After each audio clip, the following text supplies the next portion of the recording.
Dobar dan svima, moje ime je Karlo. Ja sam Đuro. I danas vam predstavljamo u Pagodi Classics jednu posebnu priču, a to je BMW Alpina B7 Turbo S.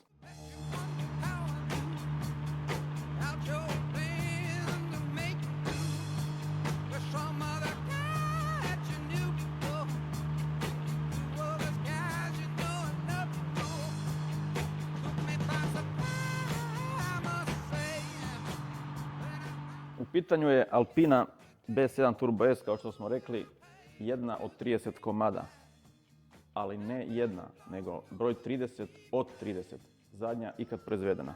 Fora je u tome da su se ti auti proizvodili 82. samo 4 mjeseca, od 5. do 9. mjeseca. I ovo je zadnji ikad proizvedeni primjerak.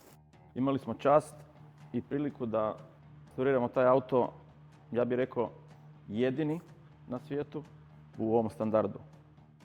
U auto je uloženo preko 2500 radnih sati, što se zaista vidi u svakom detalju. Turbo S je poseban po tome što se svih 30 komada je rađeno isključivo u ovoj zelenoj boji, isključivo u ovom interijeru i u principu nijedan drugi model Alpine u seriji E24 nije rađen u ovoj zelenoj boji. A sad malo više tehničkih detalja, kolega Đuro koji je bio voditelj projekta od prvog do zadnjeg šarafa, on će znati više reći o tome. Dakle, u pitanju je B7 Turbo S, baziran je na klasičnom 635 CSI-u, 3500 kubika, nekakvih 214-15 konja.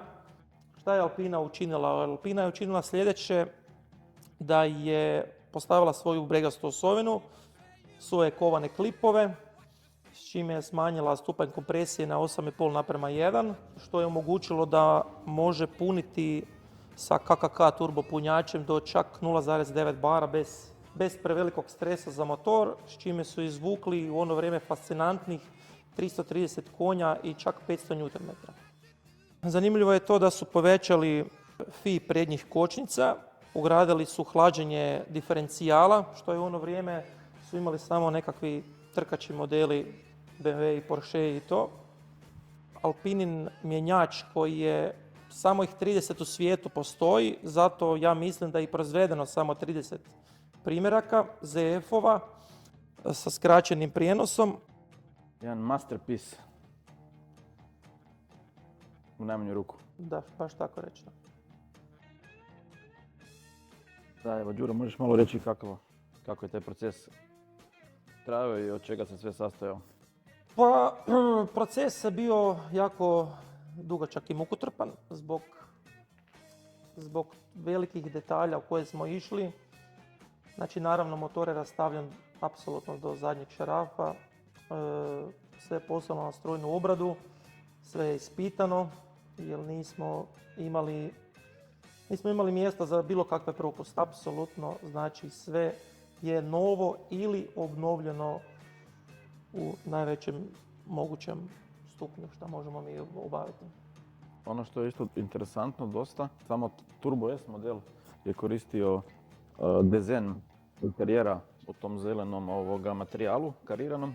Bilo je stvarno izazovno nabaviti originalni materijal koji smo uspjeli naći na jednom stoku praktički zadnje metre materijala. Evo, mogu reći da od tog materijala više nema, tako da je u principu ovo zadnji auto koji je napravljen u originalnom materijalu i sretni smo zbog toga.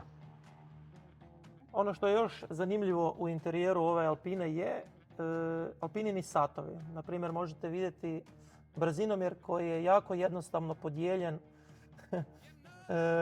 Razlika je po 50 km/h, graviranje do 300, dok je maksimalna brzina bila 272. Možemo proći na satove koji su dodatno stavljeni na srednje konzoli, a to je naravno tlak turba, temperatura ulja u motoru, pritisak ulja u motoru i zanimljivo je da ima temperaturu ulja u diferencijalu. A najzanimljiviji detalj u unutrašnjosti ove Alpine B7 Turbo S je manualno podešavanje tlaka turba na ventilu smještenom uz ručnu kočnicu.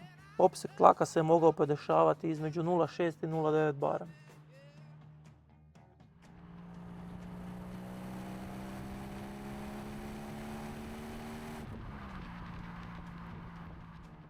Ono što je još zanimljivo kod ove Alpine je to da je Alpina instalirala dodatni rezervoar goriva tu unutra u bunkeru.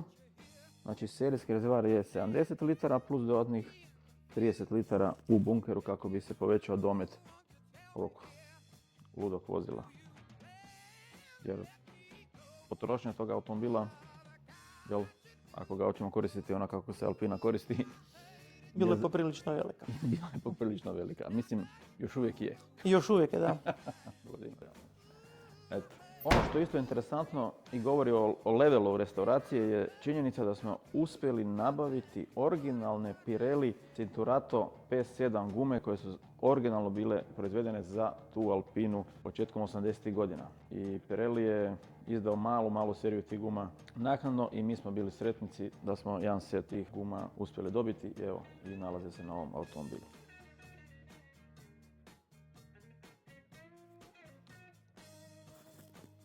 Još sam htio reći vezano za ovaj automobil, pošto je to zadnji automobil kad proizveden, kao što smo rekli, 30.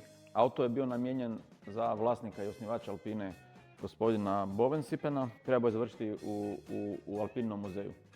Ali spletom okolnosti to se nije desilo i mi smo imali sreću da se dočepamo tog modela i da produžimo mu život i zapravo vratimo ga među živ. Eto, nadam se da vam se svidjelo. Ovo je prezentacija ovog automobila. Mi u Pagodi Classic se trudimo uvijek raditi vrlo zanimljive i drugačije projekte. A to bi bilo sve za ovaj put. Do sljedeće prilike kada ću vam pokazati nešto novo.